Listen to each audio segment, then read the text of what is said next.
And they went down after him and took the fords. Took where? Took the fords of Jordan. Took the fords of Jordan, the Jordan River. They went to the crossing place of the Jordan River. Go ahead. Toward Moab. And suffered not a man to pass over. To pass over. So it's showing you right here in the scripture that they walked through a river. They didn't need no boats in order to do it. But they put this in our mind that when you see the Euphrates, they had to have boats. They never give you an explanation where they get the boats from, who made them, where they came from. There's a lot of boats too. Yeah, a lot of boats. But let's get something. It showed us that the Most High held still the flood.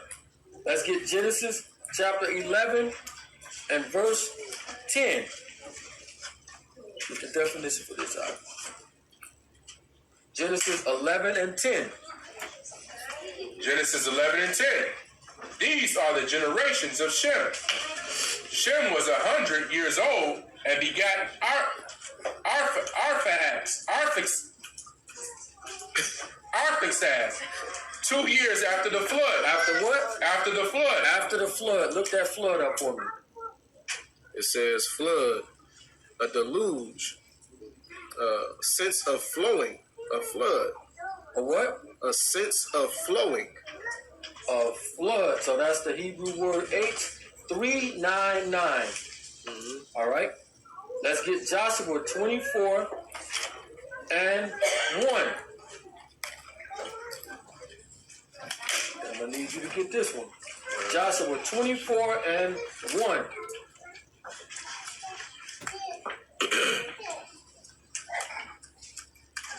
The book of Joshua, chapter 24 and verse 1. And Joshua gathered all the tribes of Israel to Shechem and called for the elders of Israel and for their heads and for their judges and for their officers. And they presented themselves before the Most High.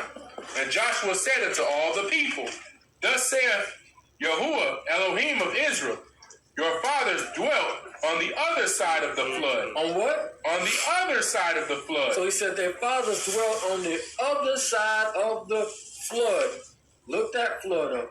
This is the H5104.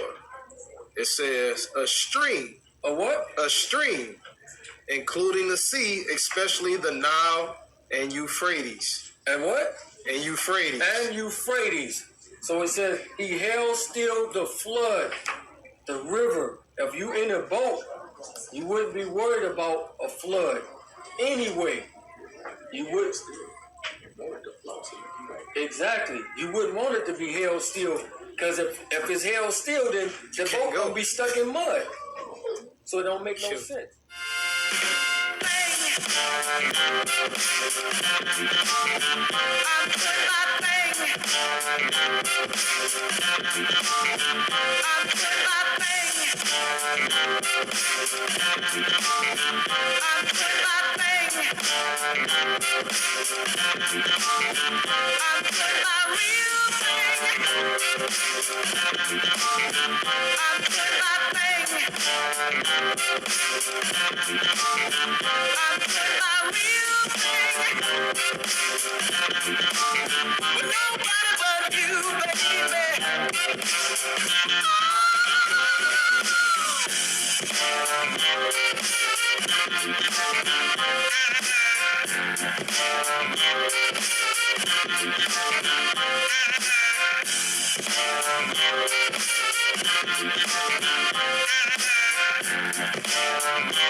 But nobody but you, baby.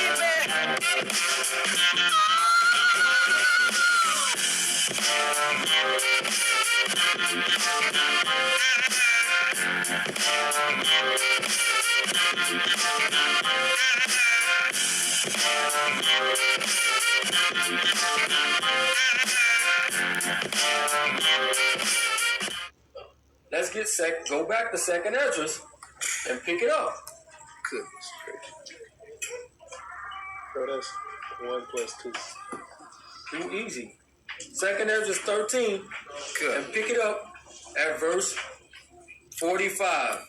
Second Esdras 13 and 45. Matter of fact, 44 again. 44. For the Most High then showed signs for them, and held still the flood. And what? And held still the flood. He held still the river. Read. Till they were passed over. Till they were passed over. So they walked through the river. They didn't get on no boats. They didn't go down to the Horn and get in the Indian Ocean and come around the Horn of Africa and then go all the way. They didn't do that. That's not what this is saying, but this is what we were taught. And this crystal clear showing you that that didn't happen. Go ahead. For the Most High did show them signs, showed signs for them, and held still the flood till they were passed over. For through that country. For to that country. For through that country. So this is the little word right here that got everybody messed up. It says for through that country. There was a great way to go, namely a year and a half. They say, see, it took a year and a half to get to the country. To the country. It's telling us for through the country. It's a big difference between to and through. For through the country, there was a great way to go, namely a year and a half. So just imagine, our people was on boats for a year and a half, floating. That don't make no sense. They actually walked to where they were going. And we know it took us 40 years of wandering in the wilderness. How slow we are. Go ahead and pick that up again. For through that country there was a great way to go, namely of a year and a half. And the same region is called Arsareth. Arsareth. In your KJV 1611, because they say that Arsareth is America. Hidden land, right? Arsareth. Let's see what the 1611 says about Arsareth. So that's America. Yep. According to the chart, this is America. Arsareth or Ararat. Ararat. So it's Arsareth or Ararat. If you look up Ararat, it's going to take you to where? It takes you to Turkey. So they actually walked through this thing and they went to Turkey. Now the significance with Turkey is Noah's Ark landed there. The 7 congregations is there. Satan's seat is there. The original Quran is there. So it's a lot of stuff that's actually going on in Turkey. And this is where the men, Noah's sons, actually were dispersed from Turkey. But a lot of people don't see this connection. So let's go into the Josephus right quick. Joseph right here. You know where I'm going, right?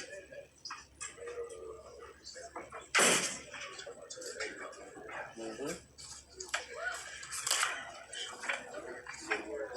think it's book 11, Antiquities 11, and 5. 11 and 5. Paragraph 2. So it said that this place is really a corruption of the word Ararat. Asareth is really Aret, which is in Turkey. Oh, paragraph 2.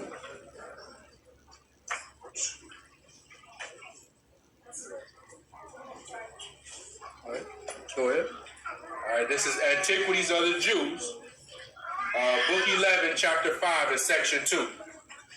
When Esdras had received this epistle, he was very joyful and began to worship the Most High and confessed that he had been the cause of the king's great favor to him, and that for the same reason he gave all thanks to the Most High. So he read the epistle at Babylon to those Jews that were there, but he kept the epistle itself and sent a copy of it to all those of his own nation that were in Media. And when these Jews had understood the piety the king had towards the Most High, and what kindness he had for Esdras, they were all greatly pleased. Nay, many of them took their effects with them and came to Babylon, a very desirous of going down to Jerusalem. But then the entire body of the people of Israel remained in that country. Wherefore, there are but 2 tribes in Asia, and Europe, subject to the Romans, while the 10 tribes are beyond the Euphrates till now. Are beyond the Euphrates till now. It says that the 10 tribes are beyond the Euphrates. When you look up a map, it'll show you beyond means on the other side. The other side of the Euphrates is, guess what? It's Turkey. He's telling you exactly where they were. They didn't come to America and get on boats. They went to Turkey. But I know y'all say, well, how can that be the new world? Because people was over there, not in that region. Let's prove it. Matter of fact, go ahead. Subject to the Romans, while the 10 tribes are beyond the Euphrates till now, and are an immense multitude, and not to be estimated by numbers.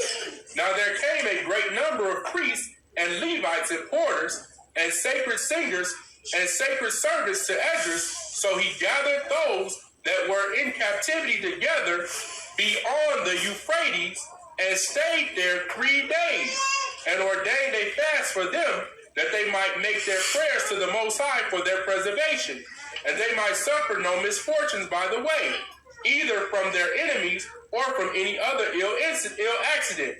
For Esdras had said beforehand, and he had told the king how the Most High would preserve them, and so he had not fit to request that he would send horsemen to conduct them. So he was on a horse riding to where they were at.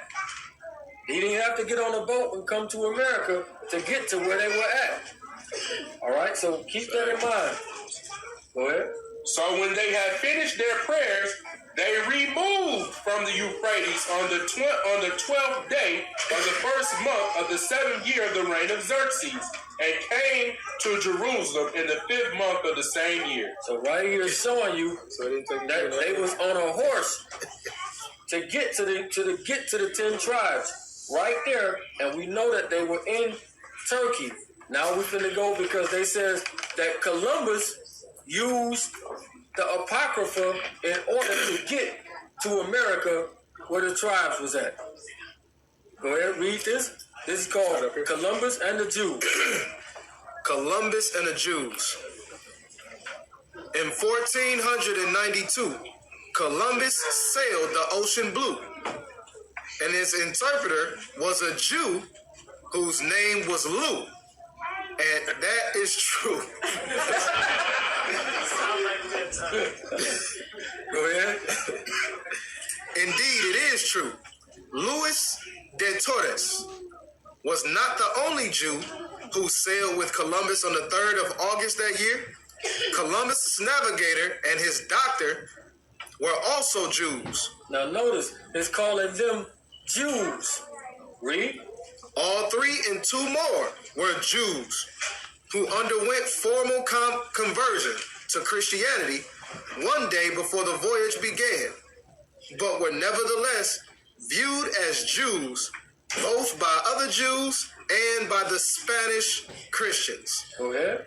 who called Jews converts to Christianity Marinos, meaning swine. Go ahead. Columbus included de Torres because de Torres spoke Hebrew. Because he spoke what? spoke Hebrew. Because he spoke Hebrew. Read. Columbus evidently believed or wanted to believe that he would meet Hebrew-speaking Jews on reaching the other side of the world. So he took a Hebrew interpreter with him because he anticipating running into somebody. Read. Columbus believed that he would find the 10 lost tribes of Israel. 10 what? 10 lost tribes of Israel. He's looking for intentionally the 10 lost tribes of Israel. Read. And hence thought he would need a Hebrew speaker.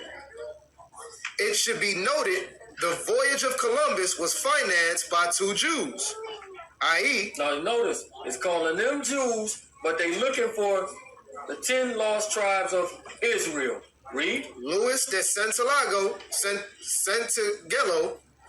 Chancellor of the royal household of King Ferdinand and Queen Isabella, and Gabriel Sanchez, Treasurer of Aragon, both conversos, of course. All right, we're gonna pick this up. So we're gonna go into his interpreter. You want to read this first? That's what we call it. Go ahead. It says, when De Torres landed on Hispaniola, he saw a bird which he thought was a peacock and named it Tucky. So I named it what? Tucky. Tucky. All right. The Hebrew word for that animal. We therefore call it turkey. Call it a what? Turkey. So that's how the turkey got its name. That's just one to grow on. But go ahead. Pick this Luis del Toro or Torres. This is his interpreter. Yep, pick it up right there. Louis del Toro was employed by Christopher Columbus as an interpreter on his first voyage to the New World. To the where? To the New World. So Columbus is intending to go to the New World. Remember, Second Ezra said that they go into a place where never mankind dwelt. His intention is to come to the New World. Read. Prior to this, De Torres held a position with Juan Chacon. And we know he's looking for the 10 lost tribes in the New World. Read. Governor of Murcia, province where the large number of Jews, as a Hebrew interpreter, because he was Jewish, and this was during the time of the Inquisition, it was necessary for him to convert to Catholicism, which he did the day before the Nina. The Pinta, the Santa Maria, set sail on August 2nd, 1492. The voyage also coincided with the expulsion of all Jews from Spain. From where? From Spain. Go ahead. Because he was versed in Hebrew, Aramaic, Spanish, Portuguese, French, Latin, and some Arabic. Columbus had thought that he would be helpful upon their arrival.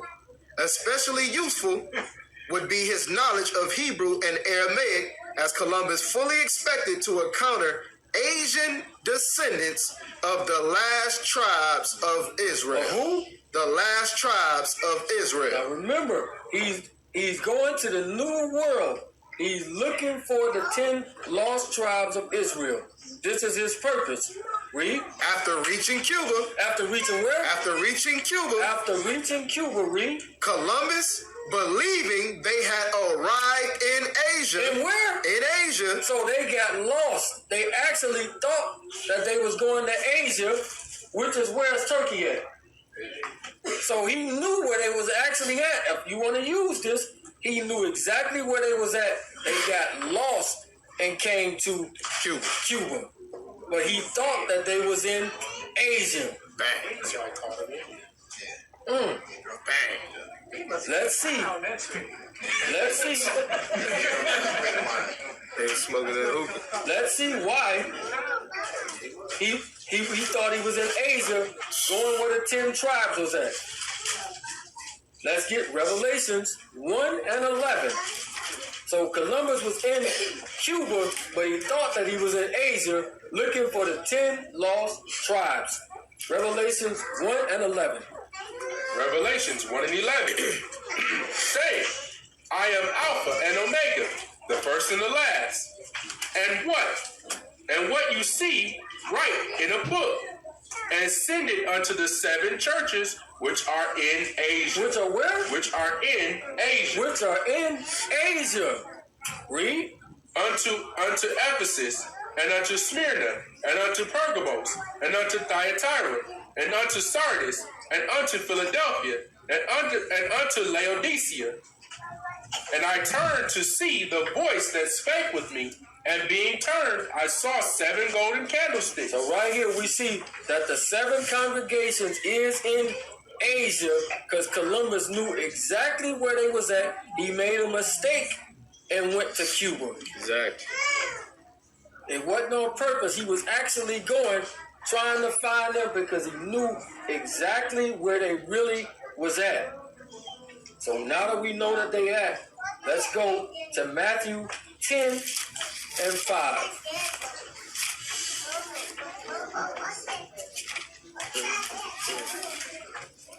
Matthew 10 and 5. The book of Matthew, chapter 10 and verse 5. And these 12, Yahushua sent forth and commanded them, saying, Go not into the way of the Gentiles, and into any city of the Samaritans enter you not, but go rather to the lost sheep of the house of Israel. Go where? To the lost sheep of the house of Israel. He said, but go rather to the lost sheep of the house of Israel. Now remember, at this time, Judah, the southern kingdom, is still in the land, right? Mm-hmm. So he specifically says, but go rather to the lost sheep of the house of Israel. Now, where did Paul go? He went to Rome. He went to Corinthians. He went to Galatia. He went to Ephesians, to Philippians, Colossians, and Thessalonians. All of these places are where? In Asia and Turkey, all up in there, like Europe area, which is where they went. Where did Peter go? Let's get 1 Peter.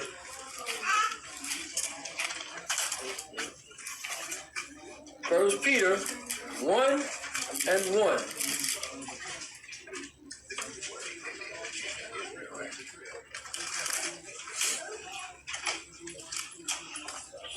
First Peter 1 and 1. 1 Peter chapter 1 and verse 1. Peter, an apostle of Yahushua HaMashiach, to the strangers scattered throughout Pontus. Throughout where? Pontus. Go ahead. Galatia, Cappadocia, Asia, and Bithynia, elect according to the foreknowledge of the Most High. So as Peter went to these same places, which is all in around Turkey, and he told them to go to these people. So we should be seeing them coming to America or something if they was actually over here. Let's get Ezekiel 34 and pick it up at verse 5. So when our people got somewhere, they didn't stay put. Ezekiel 34, pick it up at verse 5. Ezekiel 34 and verse 5. And they were scattered, because there is no shepherd, and they became meat to all the beasts of the field when they were scattered. My sheep wandered through all the mountains. They did what? My sheep wandered through all the mountains. My sheep wandered through all the mountains. Go ahead. And upon every high hill. Yea, my flock was scattered upon all the face of the earth, and none did search or seek after them. Now read that verse again. My sheep wandered through all the mountains. All the kingdoms. Mountain stands for kingdom. Go ahead. And upon every high hill. Yea, my flock was scattered upon all the face of the earth. Where at? Upon all the face of the earth. All the face of the earth, not just the western hemisphere. Read. And none did search or seek after them. Hosea 9 and 16. Almost done. Hosea 9 and 16.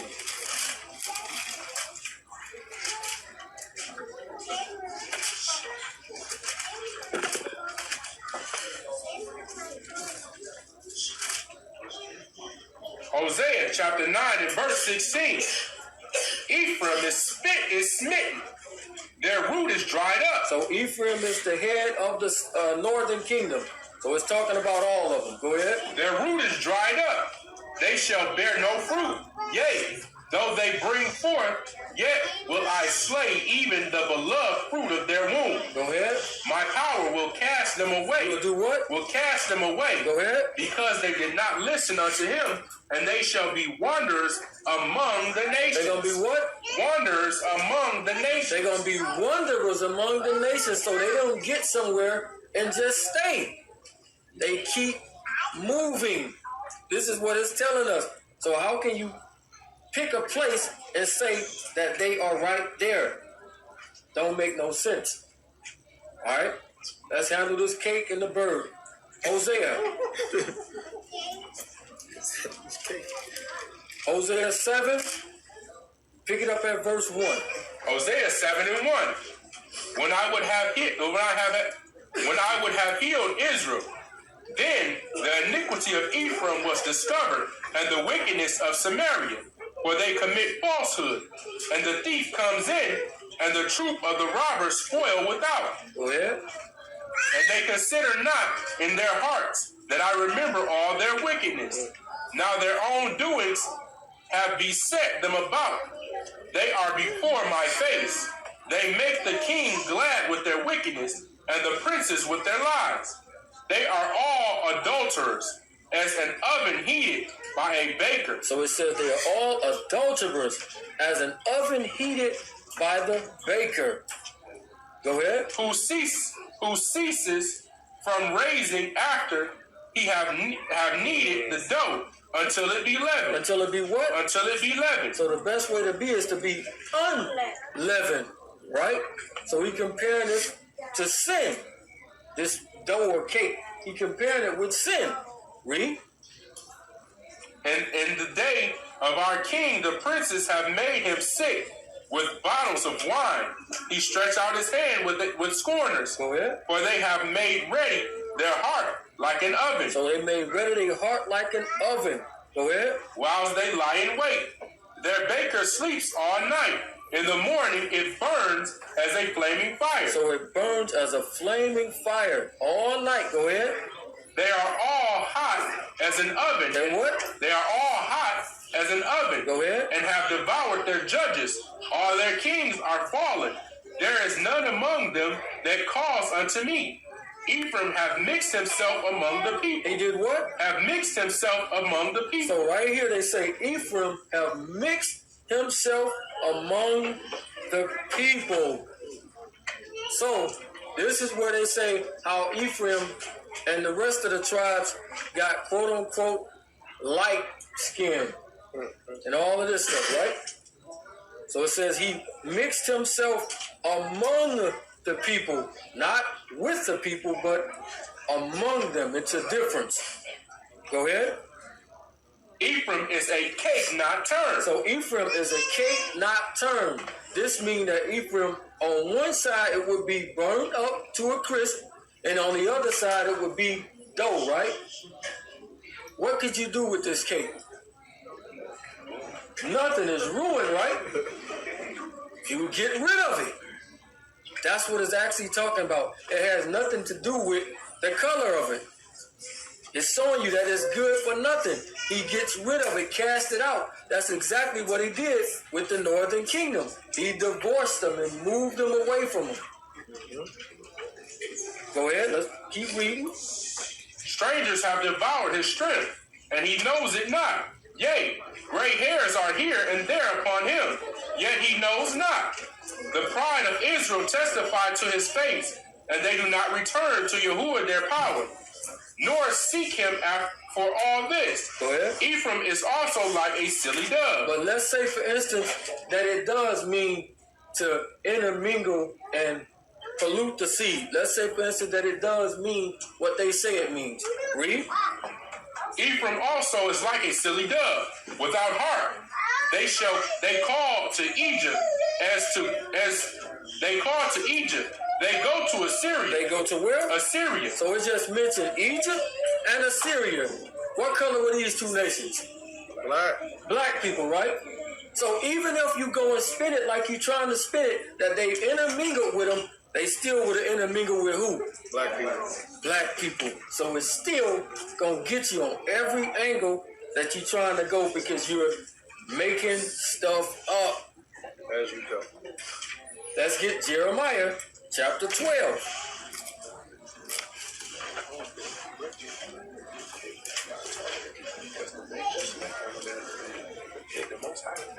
Exactly. Too easy. What do you say? Jeremiah chapter 12, verse 7. We gotta handle the speckled bird.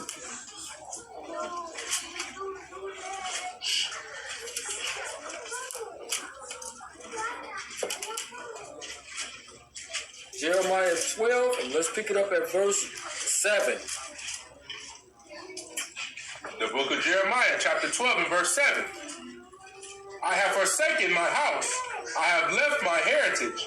I have given the dearly beloved of my soul into the hand of her enemies. Go ahead. My heritage is unto me as a lion in the forest. So now he says, my heritage is unto me as a lion in the forest. Well, I never seen him break this verse down. My heritage is unto me as a lion in the forest. Go ahead. It cries out against me. Therefore have I hated it. So this lion is like that lion that's talking about in Peter. It's against him now, but it's a roaring lion that's actually in opposition of the Most High. So he says, I have hated it. Go ahead.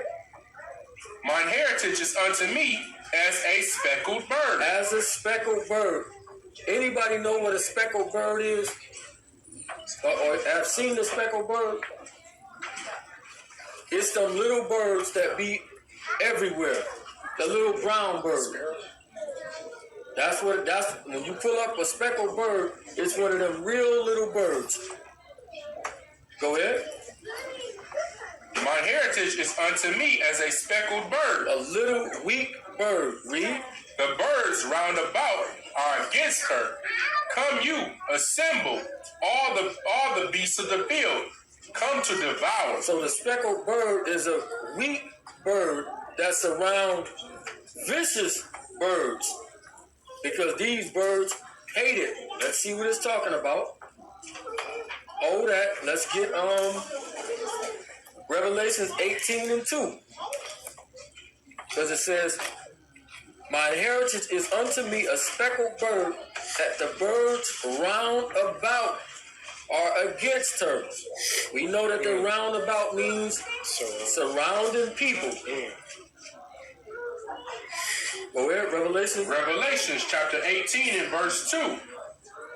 And he cried mightily with a strong voice, saying, Babylon the great is fallen, and is become the habitation of devils, and the hold of every foul spirit, and a cage of every unclean and hateful bird. Every unclean and hateful bird is talking about them surrounding nations. That's exactly what it's talking about. The surrounding nations. It has nothing to do with the color of the bird, but that it's a little weak bird that's among vicious birds. Last script, Amos 9 and 7.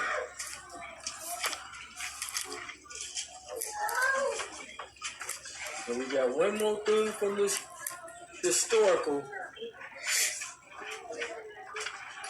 joint, and that'll be it. Amos 9 and 7. The book of Amos, chapter 9 and verse 7. Are you not as the children of the Ethiopians? Are ye not as the children of the Ethiopians unto me? O children of Israel? So, what color are the Ethiopians? Dark. What color? They dark, right? So he says, are ye not as the children of the Ethiopians unto me? So he's showing you exactly how the children of Israel should look. Read it from the top again. Are you not as the children of the Ethiopians unto me, O children of Israel? Saith Yahuwah, have I not brought up Israel out of the land of Egypt, and the Philistines from Captor? and the Syrians from Kerr. So right here, he just gave you how the children of Israel should look. They should look something like the Ethiopians. But according to the chart and all that, everybody took to these certain places. So that would have been a nice thing of the slave master, right? That if you could make sure you get him and all his brothers because they want to stay with each other. That would have been a nice thing, right? Y'all don't leave out the little one because we gonna keep the family together. But we know better than that. Read that. Slavery and the making of America. When Africans were taken from their homes. When they were what? Taken from their homes. When they were taken from their homes, according to them, if it was a whole tribe of Levites, they said, well, y'all going to Haiti, you going to Guatemala, you going here, you going there. But let's see.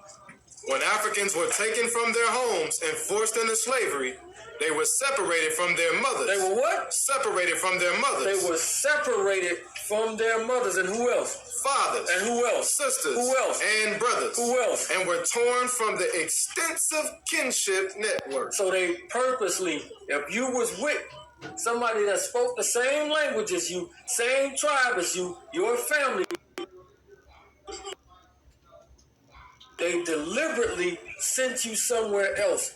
So how in the world can we come along and say all of Judah is in America, all of these people is in Haiti?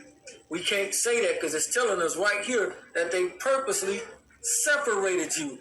So you actually are spread out all over the world, not just the Western Hemisphere. And guess what? There is no registry. We don't know what tribe we from. It would be nice to be from Judah, but if you go out and tell that, you telling a lie because you don't know. You say he is a car. He can read the stars and the moon and everything. And he a little light skin. Right, and he light skin. And good hair, right. So it's showing you right here that there is no way that you can know. Through the scriptures keep telling us that he spread you to the four corners and the tribes were wandering. They didn't go somewhere and just stop.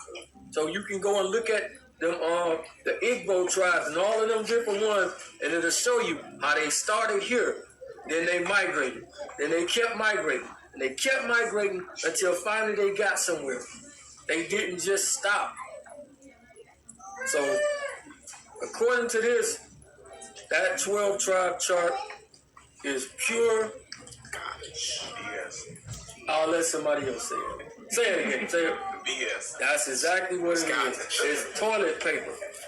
It's made up from a dream. Right. This is garbage. Right. I know y'all gonna be mad, but I can't. It's the truth. This is a lie. Absolutely. We don't stand for no lie, and this chart is a lie. I ain't trying to separate Israel and none of that, but this chart is a flat out lie. It don't give you no location. This stuff is a lie. Straight up. Flat out. So, get your statistics right quick. Last things. Well, this right here shows how broad the slave trade was, right? Because they say the reason why we made the chart, I don't know why they try to take credit, the reason we made the chart is because most of us are in America. Well, you didn't make nothing to do, RER made the chart. You just following it. Mm-hmm. Go ahead. It says the lifespan of slavery varied from one continent to the other. Africa's domestic slavery was fueled by demands for slaves to work in plantation, mines, in America, North Africa, the Middle East, the Persian Gulf, Southeast Asia, including China and Japan. Some African kings became active suppliers in Africans as slaves, to international European and Arab slave merchants. So this show you that slavery didn't just come over here, right? But for those that did come over here, let's see how many of us actually came to America. Let's see if the most came to the Americas.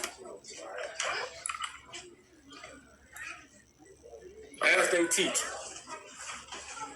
It says the most comprehensive analysis of shipping records over the course of the slave trade is the Transatlantic Slave Database, right? It says between 1525 and 1866, the entire history of slave trade to the New World, according to the Transatlantic Slave Trade Database, 12.5 million African Americans were shipped to the New World.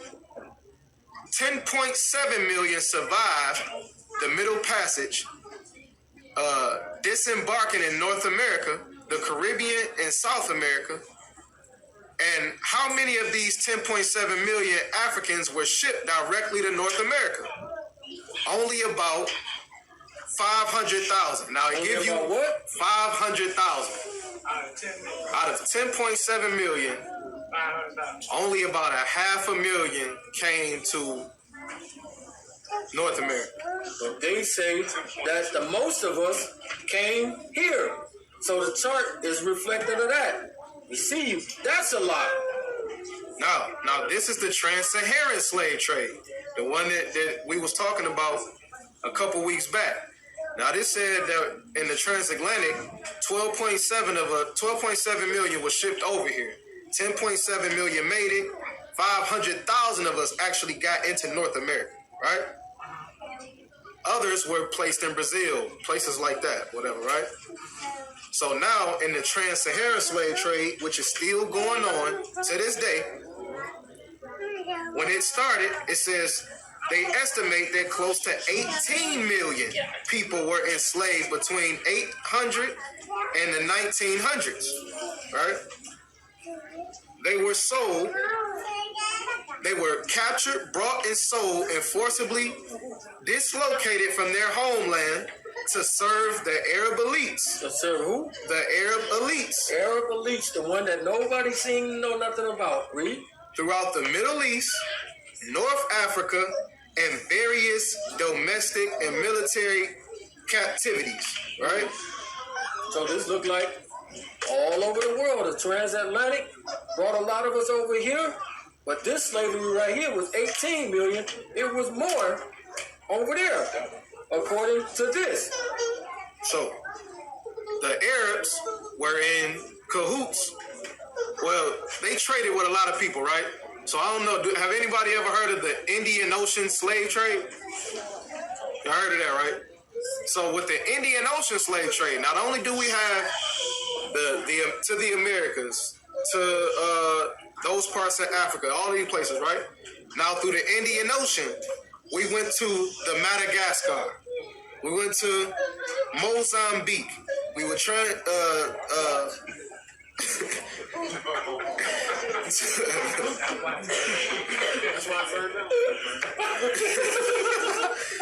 we went to Tanzania, Kenya, Somalia, Ethiopia, Yemen, Oman, Pakistan, India. We're everywhere. There is no way in the world for them to only have a chart that's based on this side of the world when we've been traded throughout the four corners. Just like the scripture says, to the four corners of the globe. So you see other people that's of a lighter complexion, and you say, these are our brothers. And then when they show our people on the other side of the world, you yell at them and call them stinking Africans. You still Hamites.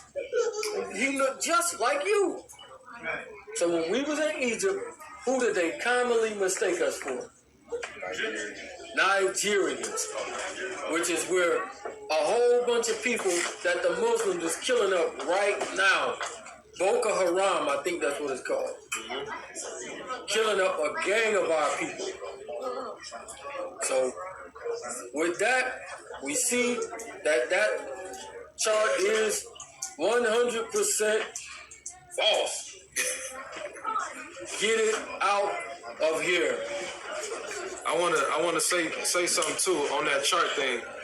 Like the reason why it's so detrimental to the people is because when you first come into this truth, and that's what you see. That's like something that you can put your hands on and say, "Oh, I'm a part of this," right?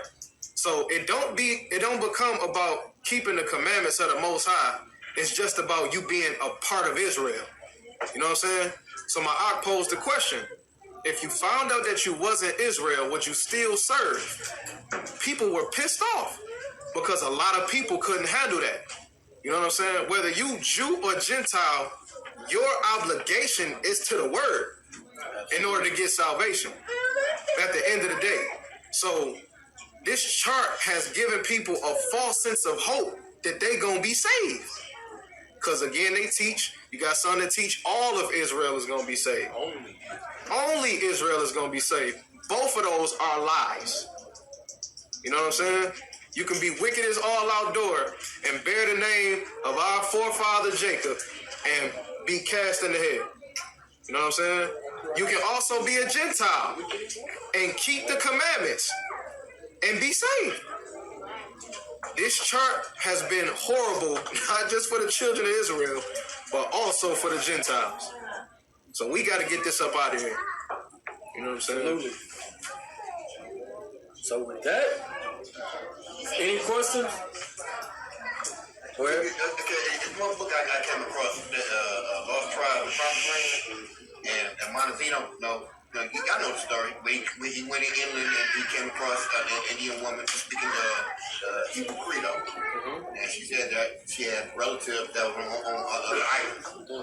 Now, I was just, I'm new to your class, and just I've been doing things on my own and whatever. But when did they, ones that Montezino met, when did they leave from this side and come to this side? What he's showing you is that Columbus, when he got over here, he made a mistake and got here. So the people that he encountered, he thought was what? The 12 tribes. The 10 tribes. Right. So that's what they really still was going with. It's another cat by the name of Manasseh ben Israel. He the one that really made this stuff up. So this don't really come from that dude's dream. I believe he didn't have no dream. He got this and he put it out there as if it came from him. And it was hot, and he got all these people following him. And oh man, he had a dream, bro. He a prophet of the Most High. And right to this day, this stuff came out in the 70s. There's people right now still wholeheartedly following this doctrine. You said the chart was the chart. We speaking about right now. Right. Exactly. I didn't understand in that book, Lost Tribes in the Promised Land, in that same passage, don't it say that this was propaganda? Yes, that's a part of it. I seen one of the dudes reading it, and he got to the part where it says, and Montezino, and this is a bit of a fairy tale. Well, I'll stop right there. He didn't want to keep reading because it was going to actually kill his doctrine. Right. And then he said in that same book that he thanked God that he wasn't a Negro. You know what I'm saying? So even in the same books, because these scriptures make it crystal clear where these people really went and where they are to the four corners of the globe. It's a complete lie, man. Then on top of that, you did have people that was coming back and forth. Right, it was. Right. Before, way before Christopher Columbus. Yeah, before he was, yeah. And there's, that's how they found certain artifacts and stuff in, pretty much all around. But like in Central America, that, they find pyramids and stuff that's just like the ones in Egypt, certain obelisks that they had, because the people was coming back and forth the whole time. Ships they didn't just start building ships when Columbus came. They didn't say Joseph even came. They came and made it to Colorado. And he left artifacts behind. I know that ships wasn't new. No. You know what I mean? If you believe these scriptures that they built a ship to the point where it could handle all of those animals way back in Genesis. Way back in Genesis, they built a ship that was able to withstand the flood and handle all of those animals. Then how could you not believe that they don't have a ship that could cross over the Atlantic Ocean? Go ahead. All right, my understanding is that the 10 tribes were given the freedom to wander, and that the slave trade only happened with tribes under Judah. It's showing you that it was all scattered, especially with Simeon and Levi, because they were all through all of them. But it's like I said, we know, matter of fact, I forgot to get that script, get it, Isaiah 11. Can't forget this. Isaiah 11.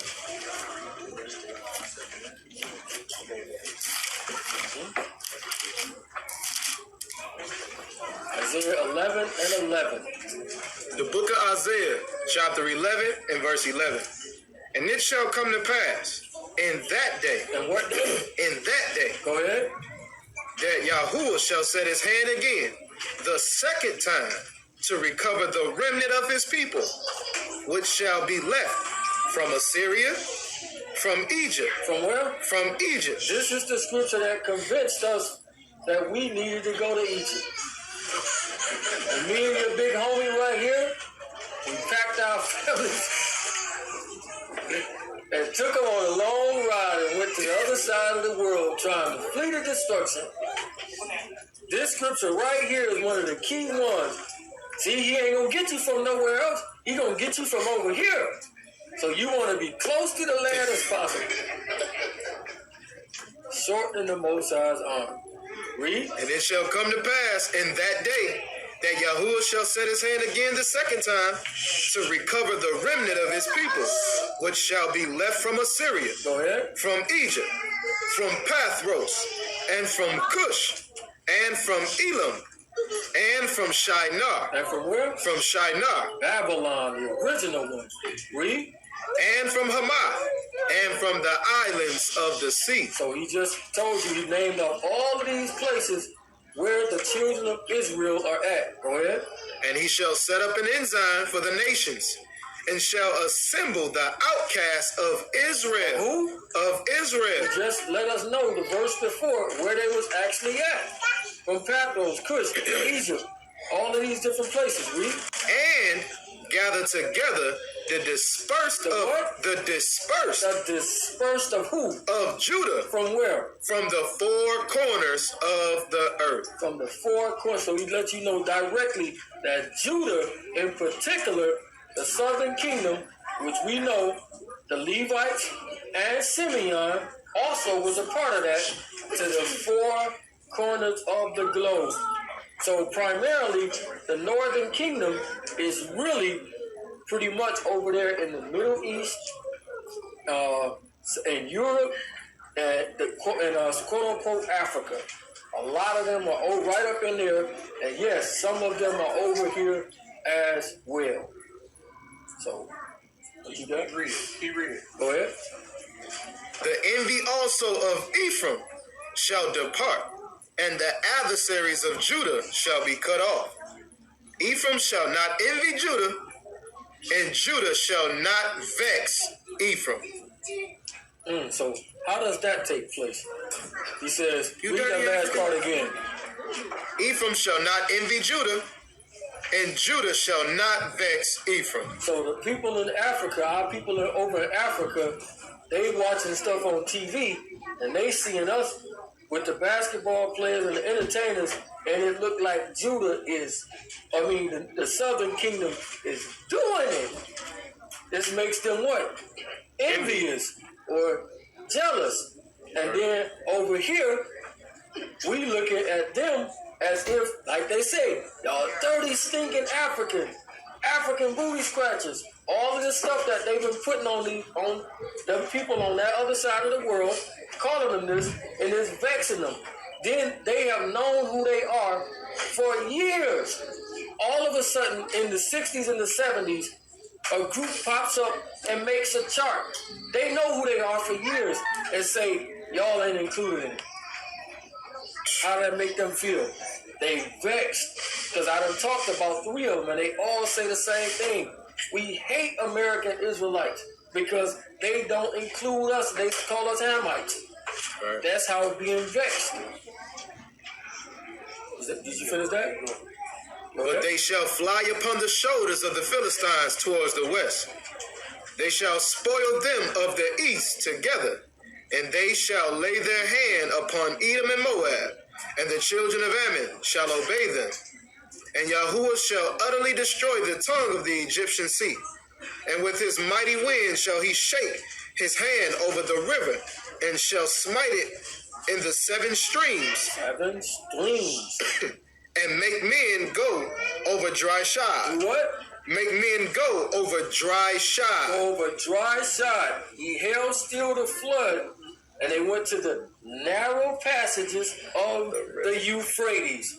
So right here is talking about the same thing. But that's the prophecy after when the Mashiach come back. Right? So it say we're gonna cross over on dry shod, right? Meaning shoes gonna be dry because the water gonna be empty.